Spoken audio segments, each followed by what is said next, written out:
2018 সাল মিরপুর শেরেবাংলা জাতীয় cricket stadium টি-20 সিরিজের দ্বিতীয় ম্যাচ। সিরিজে টিকে থাকার লড়াইয়ে বাংলাদেশ নেমেছিল ডু অর ডাই মানসিকতা নিয়ে। টসে হেরে বাংলাদেশ প্রথমে ব্যাট করতে নেমে যেন শুরু থেকেই ছিল এক ভিন্ন মেজাজে। তামিম, লিটন আর মাহমুদুল্লাহ রিয়াদের ব্যাট থেকে বের হওয়া 4 ছক্কার ঝড়ে বাংলাদেশ স্কোরবোর্ডে জমা করে 211 রানের বিশাল সংগ্রহ।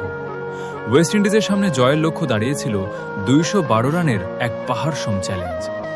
212 রানের বিশাল লক্ষ্য তাড়া করতে নেমে ক্যারিবিয়ান ব্যাটাররা যেন শুরু থেকেই খেই হারিয়ে ফেলেছিলেন।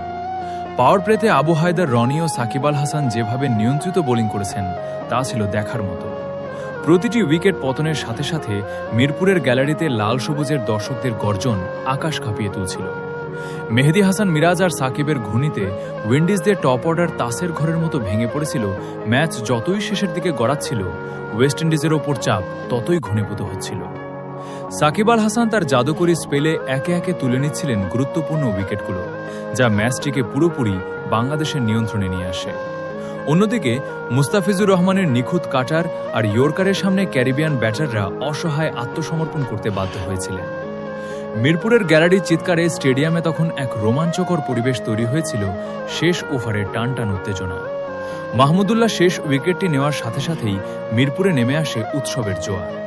বাংলাদেশ 36 রানের জয় তুলে নিয়ে সিরিজ বাঁচানোর গৌরব অর্জন করে। জয়ের সেই উল্লাস আর একে অপরকে জড়িয়ে ধরার দৃশ্যগুলো আজও প্রতিটি বাংলাদেশের মনে গর্বের শিহরণ জাগায়।